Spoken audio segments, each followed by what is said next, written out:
Dear all, in Sarvodaya Tika of Varsanupekha Granth, a Dhruvanupeksha in Gatha number 4 is going on. And in this Gatha, Acharya Kund Dev had described that a lot of things that are related to the body, that all are not everlasting.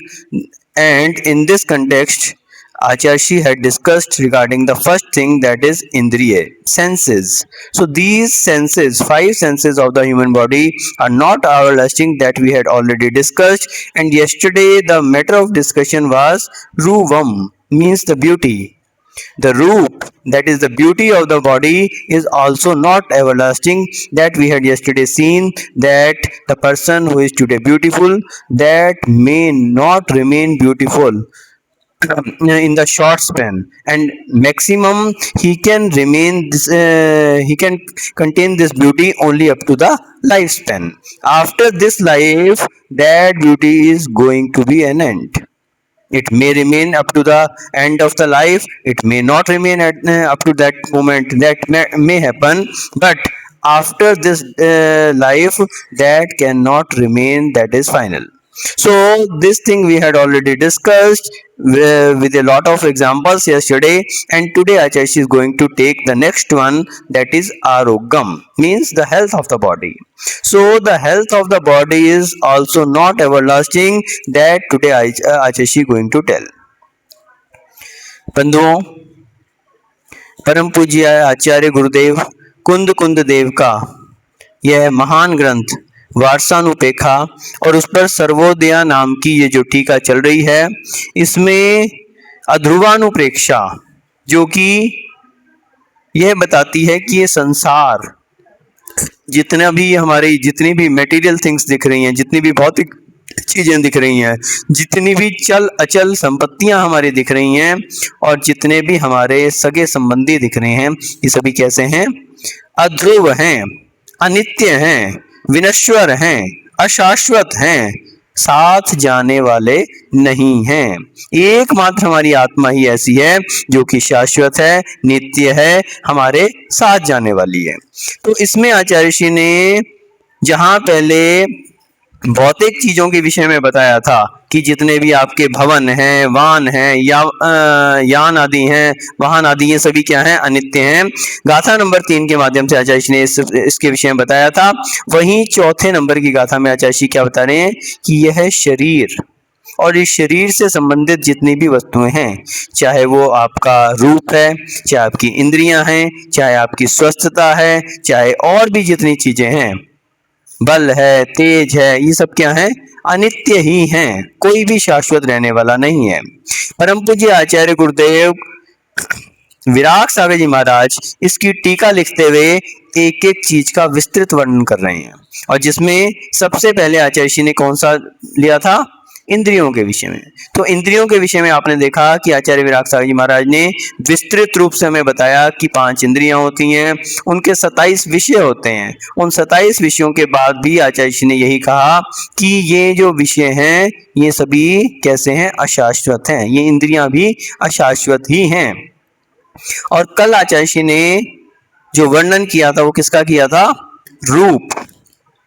जो रूप है, शरीर का सुंदर रूप होना, ये कैसा है? अशाश्वत ही है, ये हमेशा साथ रहने वाला नहीं है, एक दिन छूटने वाला है। तो कल हमने इसके विषय में विस्तृत रूप से देखा था, और इसी संदर्भ में आगे बढ़ते हुए आज आचार्य श्री अगली वस्तु को ले रहे हैं, और वो क्या है? आरोग्यम। आरोग्यम मीन्स आरोग्य, आरोग्य, स्वस्थता। तो ये जो स्वस्थता है, स्वस्थ शरीर को यदि आपने प्राप्त किया है, तो वो भी कैसा है?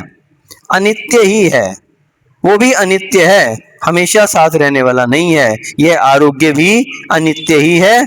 आवश्यक नहीं है कि आज आप स्वस्थ हैं, कल भी आप स्वस्थ ही रहो। आज स्वस्थता है, कल अस्वस्थ भी हो सकता है। तो उस विषय में आचार्य जी कहते हैं कि ये जो शरीर है, ये इसका आरोग्यपना, स्वस्थपना भी नित्य नहीं है। आरोग्यम स्वास्थ्य मित्यर्था। तो आरोग्य का क्या अर्थ है? स्वास्थ्य, इसका ऐसा अर्थ हुआ। आरोग्यम मीन्स आरोग्य का अर्थ है स्वास्थ्य। ना रोगः अरोगः, रोग का ना होना ये क्या है? अरोग है। अरोग आ अरोगस्य भावा आरोग्यम निरोगता इत्यर्थ। तो अरोगता का भाव ना रोगा इति अरोगा, रोग का अभाव क्या है? अरोग है। और अरोगस्य भावा आरोग्यम निरोगता इत्यर्थ, यानी कि इस अरोगता का भाव, निरोगता का जो भाव है वो क्या? आरोग्य है, निरोग होना, ऐसा अर्थ हुआ। मनुष्य शरीरे विविध रोगानाम सद्भावा संभवती। तो ये जो मनुष्य का शरीर है, और यूं कहें चाहे मनुष्य का शरीर है चाहे त्रियंच का शरीर है, जितने भी औदारिक शरीर है विशेष रूप से, ये कैसे हैं? विविध रोगानाम सद्भावा संभवती, इनमें अनेकों रोगों का सद्भाव संभव है, और यूं कहें कि पाया ही जाता है, कोई ना कोई रोग तो पाया ही जाता है। अक्षी प्रमित देशे षण्णवति रोगः संभवति। अक्षी प्रमित देशे, अक्षी यानी अक्षी यानी अक्षी का एक अर्थ होता है आंख, और दूसरा अर्थ यहाँ पे हुआ शरीर का एक छोटा सा अंग। एक छोटे से अंग में कितना अंग? ये अंगुल है ना, इसका तीसरा हिस्सा ये अंगुल। अंगुल यानी पूरी अंगुल नहीं, अंगुल यानी ये इतना, जिसकी इतनी ही लंबाई, इतनी चौड़ाई, इतनी मोटाई, इतने अंगुल प्रमित देशे, इतने प्रमाण देश में, प्रमित यानी इतने प्रमाण, इतने से हिस्से में षण्णवति रोगः संभवति, इसमें कितने रोग हो सकते हैं? 96 रोग। अब बनाओ हिस्से शरीर के, इतने से हिस्से में 96 रोग हो सकते हैं, तो पूरे शरीर में कितने रोग होंगे?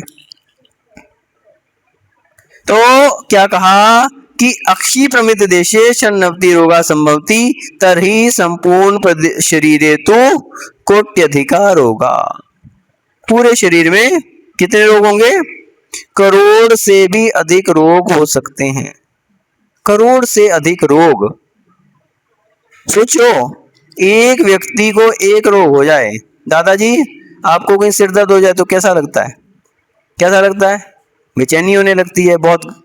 कहीं पेट में दर्द हो जाए किसी को, किसी के लिए, और कोई बड़े रोग हो जाए, किसी के लिए हर्निया हो जाए, किसी के लिए और भी, किसी के लिए यहाँ तक कि खाज खुजली भी किसी को हो जाए तो व्यक्ति बेचैन हो जाता है। खांसी जुकाम भी हो जाए तो व्यक्ति बेचैन हो जाता है। और जिसके शरीर में करोड़ से अधिक रोग हो जाएं, उसकी क्या हालत होगी? करोड़ से भी अधिक रोग पूरे शरीर में। तो लेकिन ये शरीर की एक ऐसी ही व्यवस्था है कि पूरे शरीर में कोट्याधिक रोगा, करोड़ से भी अधिक रोग होते हैं।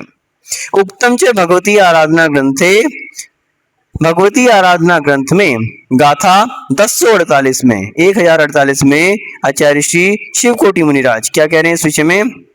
जदीदारोगा इक्किमी, जदीदारोगा इक्किमी चेव अच्छमी होंति छन्नौदी सव्वम्मि दाह देहे होदव्वम कदिदि रोगेहिम। जदीदारोगा इक्किमी चेव, यदि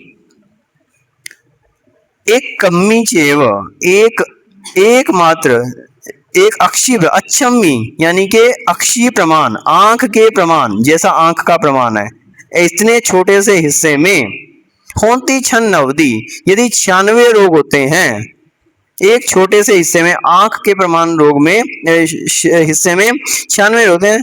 सवम्मी दाइम देहे, पूरे शरीर में, सवम्मी यानी पूरे शरीर में, देहे यानी शरीर में, हो दव्वम कदीदी रोगेहिम, कितने रोग होंगे पूरे शरीर में।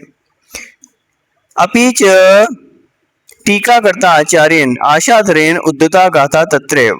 तो यहीं पर पंडित आशाधर जी जो उन्होंने इस पर, इसी गाथा पर, जो भगवती आराधना पर उन्होंने जो टीका लिखी है, उसमें एक उद्धत गाथा में क्या कहा? पंचेव ये कोडियो भवंती तय 68 लखाइम नव नव रीच सहसा पंचसया होती चलो सीधी चुल सीधी। पंचेव ये कोडियो, पंचेव यानी 5, कोडियो यानी करोड़, 5 करोड़, भवंती तह 68, 68 यानी 68 लखाइम यानी लाख, 5,68,00,000। नवनवरीच सहसा, नवनवरी, नवनवरी यानी नव और नवरी यानी 90, 90 और 9 कितना हो गया 99। तो 5,68,00,000 नवनवरी सहसा यानी के 99,000। पंचसया यानी के 500। चुल सीधी यानी 84। तो इस प्रकार से कितने रोग हो गए 5,68,99,584। केवललाल जी ने तो नोट कर लिया, अब याद भी रख लियो, याद भी रख लियो। हम पूछ लेंगे कभी भी कितने रोग होते हैं शरीर में, बताओ विदित। 5,68,84,000, 5,68,99,584 हो गया याद, नोट करके रखा करो। तो इतने रोग पूरे शरीर में होते हैं। उक्तम च ज्ञानार्णवे, ज्ञानार्णव ग्रंथ में भी अध्याय 2 में और गाथा नंबर 113 में क्या कहते हैं, सर्वदेव रुजाक्रांता देही नाम देहे पंजरम। तो क्या कहा, सर्वदैव रुजाक्रांता, ये पूरी जो शरीर है पूरा का पूरा शरीर, रुजाक्रांता यानी के रुज यानी रोग से आक्रांत रहता है, देही नाम यानी के शरीरधारियों का, देह पंजरम ये देह रूपी पिंजरा, सर्वदा सर्वदा सर्वदा एव, सर्वदेव यानी सर्वदा एव हमेशा ही।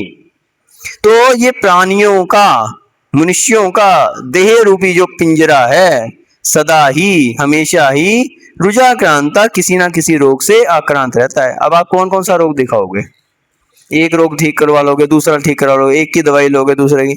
जिसको 5,68,99,584 रोग हो जाएं, अब वो तो भोजन नहीं कर पाएगा, बस दवाइयां ही दवाइयां खा के पेट भर जाएगा उसका। तो कितनी कितनी दवाइयां लेगा वो, इतने सारे रोग शरीर में पाए जाते हैं। इसलिए कभी ना कभी हमेशा ही ये शरीर किसी ना किसी रोग से तो आक्रांत रहता ही है, कोई ना कोई रोग तो इस शरीर को लगा ही रहता है। पाप कर्मों दे जातया रोग वेदना या शांति रोष भी रपी कर तुम ना शक्यते। पाप कर्म के उदय में ये सब जब हम अंतरंग कारण देखते हैं तो वो क्या है, हमारा पाप कर्म, पुण्य और पाप जो व्यक्ति का रहता है उसी के ऊपर ये सारा शरीर का वो रहता है कि किसी के लिए स्वस्थता है, किसी के लिए निरोगता है, किसी के लिए रोग की आक्रांता है। तो ये सब क्या है, पुण्य और पाप का खेल है। तो पाप कर्म के उदय से, पाप कर्मोदय जात्या रोग वेदना या शांति, तो रोग की शांति के लिए जो हम औषधि रपी कर तुम ना शक्यते, तो औषधि भी जो है वो नहीं की जा सकती। पाप कर्म का जब उदय होगा तो जो रोग की वेदना होती है उसकी शांति औषधियों से भी नहीं होती। कितनी भी आप दवाइयां खा लो, बहुत सारे लोग हैं नींद नहीं आ रही और उसके लिए क्या करेंगे, नींद की दवाई खाएंगे। अब नींद की दवाई एक दिन दो दिन असर करेगी, उसके बाद वो भी असर करना बंद कर देगी। कब तक खाओगे उसको। बहुत सारे लोगों को सिर दर्द की समस्या हो जाती है, एक बार सिर दर्द हुआ दवाई खा ली, 2 बार किया, अब उसके बाद वो दवाई भी असर करना बंद हो जाएगी। कुछ लोगों को पाचन की समस्या रहती है तो क्या करेंगे, चूर्ण आदि लेना शुरू करेंगे। जो व्यक्ति आचार्य विराग साहब जी कहते थे कि जो औषधि को औषधि ना समझ के भोजन बना, कि अगर किसी को कोई बीमारी है, कोई किसी के लिए बुखार आ रहा है, किसी के लिए छींके हैं, जुकाम है, सर्दी खांसी है, 3 दिन तक दवाई नहीं लेनी, 3 दिन तक कोई दवाई मत लो। क्यों? क्योंकि शरीर के अंदर जो विकार है वो पहले बाहर आने दो। अगर आपने कहीं उसको उस समय रोक लिया औषधि के माध्यम से तो क्या होगा, वो विकार बाहर ही नहीं आएगा, और विकार जब बाहर नहीं आएगा अंदर बना रहेगा तो वो और दिक्कत पैदा करेगा। तो पहले उस विकार को बाहर आ जाने दो, और उससे क्या रिजल्ट निकलेगा, हो सकता है आप बिना औषधि के स्वस्थ हो जाओ। कई बार व्यक्ति को बुखार आता है, 1 आध दिन रहता है और उसके बाद निकल जाता है। सर्दी है, खांसी है, जुकाम है, छोटे छोटे रोग रहते हैं, बिना औषधि के भी व्यक्ति स्वस्थ हो जाता है। तपस्वी सम्राट आचार्य सनमति सागर जी महाराज के विषय में तो बताते थे कि वो तो औषधि तो दूर की बात, अगर कोई उनके लिए समस्या हो जाए उपवास और कर लेते थे। बोले उपवास ही मेरी औषधि है, उपवास ही औषधि है।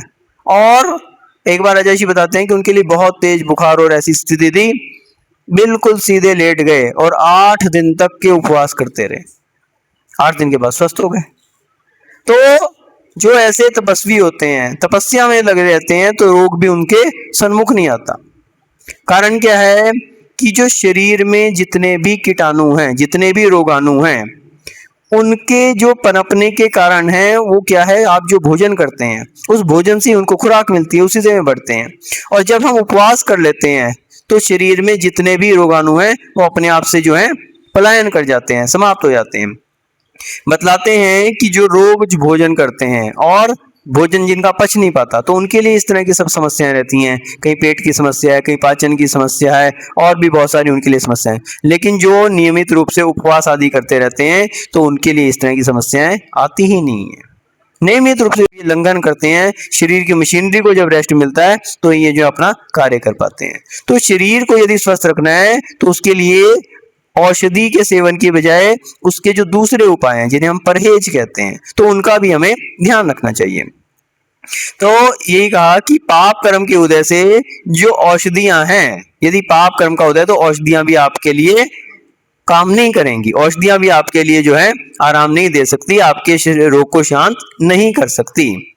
उक्तम च भगवती आराधना ग्रंथे, भगवती आराधना ग्रंथ की गाथा नंबर 1605 में आचार्य जी क्या कहते हैं, पुरिसस्य पावकम मोदे न करन्ति वेदनो व समम सुट्टु पौत्तानि वि औषधानि अधिवीर्यानि वि।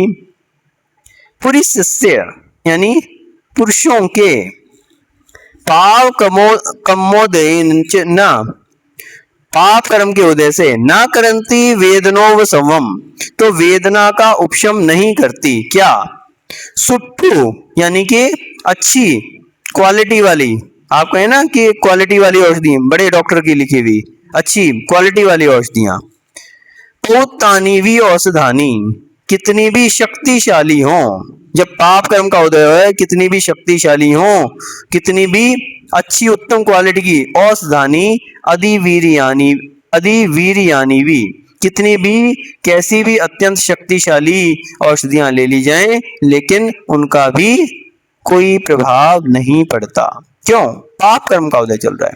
तो पाप कर्म के उदय में और तीव्र पाप के उदय में खास तौर पर कोई भी प्रभाव औषधियों का नहीं पड़ता। एवं औषधि नामपि पाप कर्मोदे निष्प्रभावात निरोगता अनित्येव। तो इसलिए क्या कहा कि पाप कर्म के उदय में जब पाप कर्म की स्थिति होती है तो ये जो औषधियां हैं ये भी कैसी हैं, निरर्थक हैं। निरर्थक होने से रोगहीनता की स्थिति अनित्य ही है। तो कहने का तात्पर्य यह है कि जो आचार्य जी बतला रहे हैं कि ये जो शरीर है हमारा, ये कैसा है, नियम से कैसा रहता है, अस्वस्थ ही बना रहता है। क्यों, शरीर में एक रोग नहीं है, 2 रोग नहीं है, 10 रोग नहीं है, कितने रोग बताए, 5,68,99,000 और 584, इतने रोग शरीर में जहां हो सकते हैं। तो पहली बात तो यह है कि कोई ना कोई रोग तो बना ही रहेगा। छोटे से बच्चे से हम देखते हैं, बच्चा पैदा होता है तो कितने सारे उसके लिए औषधियां दी जाती हैं, कितना सारा उसको कहीं अगर समय से पहले पैदा हो गया तो उसको मशीन में रखा जाता है, फिर स्वस्थ भी पैदा हो गया तब भी उसके लिए बहुत सारे इंजेक्शन दिए जाएंगे, बहुत सारी औषधियां दी जाएंगी, माता का जो है उसके लिए अलग उपचार किया जाएगा, कितने दिन तक हॉस्पिटलाइज रहेगा, फिर उसके बाद उसको छुट्टी दी जाएगी, फिर उसके बाद उसके लिए बहुत सारी खुराक का ध्यान रखा जाएगा। जैसे जैसे बड़ा रहता है, बड़ा होता है तो और दूसरी समस्याएं आती रहती हैं, थोड़े से में सर्दी जुकाम। और फिर दूसरी बात क्या है कि ये जो शरीर है पंचम काल में कैसा है, हीन सहनन वाला है, हीन सहनन वाला। जो पहले के शरीर होते थे बलिष्ठ होते थे, शक्तिशाली होते थे, रोग प्रतिरोधी क्षमता उनमें अधिक रहती थी, और आज का शरीर कैसा है, हीन सहनन का है। आप देखो जरा सा किसी ने धक्का मारा और पता लगा फ्रैक्चर हो गया, ये क्या है, हीन सहनन का प्रभाव है। अपन देखते हैं हनुमान जी थे, हनुमान जी जो थे जब उनके लिए जन्मजात छोटे से बच्चे को विमान के द्वारा लेके जा रहे थे और वो क्या हुआ, नीचे गिर गए, तो क्या हुआ, शिला चकनाचूर हो गई। शिला चकनाचूर होगी, लेकिन वो बालक का कुछ भी नहीं बिगड़ा। क्यों? उत्तम सेनन था उनका। कौन सा सेनन था? वज्र ऋषभ नाराज सेनन। आप लोग हनुमान जी को क्या बोलते हैं हिंदू संप्रदाय में? बजरंग बली। अब ये बजरंग बली नाम कहां से आया? बजरंग बली का क्या अर्थ है? बजरंग बली का क्या अर्थ है? वज्र ऋषभ नाराज सेनन वाले। बजरंग यानी कि ऋषभ, वज्र, वज्र के समान जिनका शरीर था, तो ऐसे वज्र ऋषभ नाराज सेनन वाले थे वो। जितने भी मोक्षगामी जीव होते हैं कैसे होते हैं? वज्र ऋषभ नाराज सेनन वाले। दूसरा व्यक्ति जो है मोक्ष नहीं जा सकता, एकमात्र वज्र ऋषभ नाराज सेनन वाला जा सकता है। लेकिन आज के समय में तो हीन सेनन पाए जाते हैं। वज्र ऋषभ नाराज सेनन, नाराज सेनन ये पाए नहीं जाते। हीन सेनन ही पाया जाएगा। पंचम काल में जो भी जीव जन्म लेगा हीन सेनन के साथ ही जन्म लेगा। दूसरी बात क्या है कि उसमें भी अपन लोग, हमारा खान पान इतना विकृत हो गया है। स्वस्थ डाइट लें तो अच्छी बात है, लेकिन आजकल क्या है? चाउमीन, पिज्जा, बर्गर और पता नहीं मंचूरियन, पैटीज, कहां कहां की चीजें अब आज के बच्चे खाते रहते हैं। तो उससे क्या होता है? शरीर पे कुप्रभाव, जिसे कहते हैं आप लोग जंक फूड। क्या बोलते हैं? Junk food. जंक किसको बोलते हैं? जंक किसको बोलते हैं विदित? जंक किसको बोलते हैं? जंक यानी कचरा। जंक यानी कचरा। कचरे को बोलते हैं ना जंक। लोहे का जो कचरा पड़ा रहता है ना, जिसको जंग लग गया और लग गया, उसको कहते हैं जंक। तो जंक फूड है, कचरे वाला जो चीज है। चाइनीज और ये फलाना, ये सब क्या है?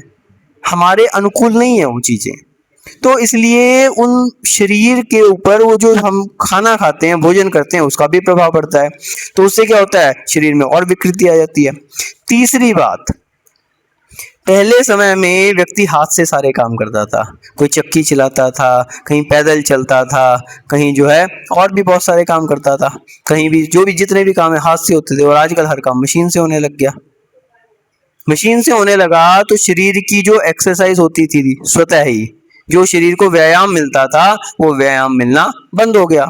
इस कारण जो शरीर की पाचन शक्ति बनी रहती थी वो भी अब नहीं रहेगी। अब हर समय व्यक्ति भोजन बनाना है तो उसके लिए भी मशीन है, पानी भरना है तो उसके लिए भी ऑटोमेटिक पानी आ रहा है, बटन दबाया पानी आ गया। पहले महिलाएं कुएं से बाल्टी खींचती थी, सिर पे घड़े रख रख के जो है लेके जाती थी। आजकल तो टोंटी चलाई, मोटर ऑन करी, पानी सीधे आ गया। आटा पीसती थी, खुद चक्की चलाती थी। और अभी तो आजकल तो पिसा पिसाया आटा आ रहा है बाजार से, शक्ति भोग और पता नहीं कौन कौन से भोग, सब पिसे पिसाए आटे आ रहे हैं। तो इससे जहां शरीर की जो कसरत होती थी वो भी समाप्त होगी, और बाजार की वस्तुओं के प्रयोग से उसमें वो गुणवत्ता भी नहीं रहेगी। इस कारण से जो शरीर में निरोगता बनी रहती थी पहले, उस कारण से क्या है, शरीर में निरोगता बनी रहती थी, और आज के समय वो सब समाप्त होगी। तो निश्चित रूप से कोई ना कोई रोग घेरे रहता है। पहले व्यक्ति दवाई ववाई पे विश्वास नहीं करता था, हर आदमी डॉक्टर रहता था, हर आदमी को पता रहता था कि ठीक है छोटी मोटी बीमारियां तो वैसे ही जो है घर के बड़े बुजुर्ग जो रहते थे वैसे ही बता देते कि ऐसा कर लो वैसा कर लो। किसी के लिए पेट की समस्या होगी, केला देख खाओ दस्त रुक जाएंगे। किसी के लिए शौच की समस्या होगी, पेट साफ नहीं हो रहा, ठीक है आप लोग मुनक्का ले लो, कहीं पपीता ले लो, बहुत सारी चीजें रहती थी। किसी के लिए कोई काढ़ा ले लो, हल्का सर्दी जुकाम में सही हो जाएगा, गले में अटक रहा है कुछ, काढ़ा वगैरह लो। बुखार आ गया तो चूर्ण आता था उसका, कौन सा क्या कहते, महासुदर्शन चूर्ण। ऐसी छोटी मोटी चीजों से ही व्यक्ति स्वस्थ हो जाता था। लेकिन आज के समय में इंग्लिश दवाइयों के पीछे भाग रहा है, और इंग्लिश दवाइयों में इफेक्ट हो या ना हो, साइड इफेक्ट पहले हो जाता है। दवाई इफेक्ट करे ना करे, साइड इफेक्ट जरूर कर जाती है। तो साइड इफेक्ट से क्या हो रहा है, बहुत सारे रोग खड़े हो रहे हैं और व्यक्ति स्वस्थ नहीं रह पा रहा। तो इसलिए यदि हम अपने शरीर को स्वस्थ रखना चाहते हैं तो सबसे पहली बात यह कि हमने भावों को स्वस्थ रखना पड़ेगा। पहले महिलाएं खाना बनाती तो कैसे बनाती थी? खाना बनाती थी तो मेरी भावना, वैराग्य भावना, ये सारे कहीं पाशना सूत्री सब पढ़ती रहती थी। लेकिन आज के समय में तो फिल्मी गाने चल रहे हैं, तो उन सब का इफेक्ट किस पे पड़ेगा? उसी शरीर पे पड़ेगा। इसीलिए सभी को कहते हैं अपन की जब चौके में काम करो, कैसे करो? अच्छे मन से करो, आप लोग मन शुद्धि, वचन शुद्धि, काया शुद्धि सब बोल रहे हो, तो वो जो उसका प्रभाव आता है, बहुत सारी ऐसी दवाइयों की ये जो रहती है ना, उसमें मकतामर की हीलिंग्स दी जाती हैं जब दवाइयाँ बनाई जाती हैं, तो उससे जो दवाइयाँ हैं, औषधियाँ हैं, वो अपना प्रभाव उनका बढ़ जाता है, क्योंकि इनमें बहुत सारी शक्ति रहती है और इससे अपने आप शरीर स्वस्थ रहता है। तो इसलिए जहां तक आचार्य ने इसमें कहा कि जो आरोग्य है ये कैसा है, ये अनित्य ही है, कभी भी साथ रहने वाला नहीं है। आज स्वस्थ लग रहे हो आप, लेकिन पहली बात तो कोई ना कोई रोग अंदर अंदर छिपा ही होगा, और दूसरी बात है कल कोई बड़ी बीमारी भी सामने आ सकती है। कभी आपके लिए पता लगा कैंसर जैसी बीमारी होगी, अब सारी उम्र आपको औषधि लेनी पड़ेगी। बीपी की बीमारी होगी, ये तो इतनी आम हो गई कि हर तीसरे आदमी को हो रही है। तो इसलिए ये जो आरोग्यता है ये भी कैसी है, अनित्य ही है। कोई भी व्यक्ति यदि स्वस्थ है तो इस बात का अभिमान नहीं करे कि मैं स्वस्थ हूँ, मैं स्वस्थ हूँ। आज स्वस्थ हो, कल के दिन कोई थोड़ी भरोसा है। तो इसलिए आचार्य श्री यही बता रहे हैं कि शरीर संबंधी जितनी भी चीजें हैं, चाहे उसका सौंदर्य है, चाहे रूप है, चाहे आरोग्य है, ये सभी अनित्य ही हैं, और हमें इस अनित्य भावना को ध्यान में रखते हुए अपने शरीर से विरक्त होना चाहिए, और उस विरक्तता को ध्यान में रखते हुए अपनी आत्मा से ही प्रीति करनी चाहिए। हमारी आत्मा ही नित्य है, बाकी जितनी भी सांसारिक भौतिक चीजें हैं ये सब अनित्य हैं। इस प्रकार से आचार्य कुंद देव ने अनित्य भावना के विषय में बताया, और आचार्य विराग सागर जी महाराज ने आज उसमें आरोग्य के विषय में यानी स्वस्थता के विषय में वर्णन किया कि ये भी आरोग्य भी कैसा है, अनित्य ही है। इस अनित्य भावना के द्वारा हम इस शरीर की अनित्यता का वर्णन करें और इससे विरक्त होकर मुक्ति का साधन करें, इसी भावना से। जय बोलिए परम पूज्य गणाचार्य श्री 108 विराग सागर जी महामुनि राज की जय।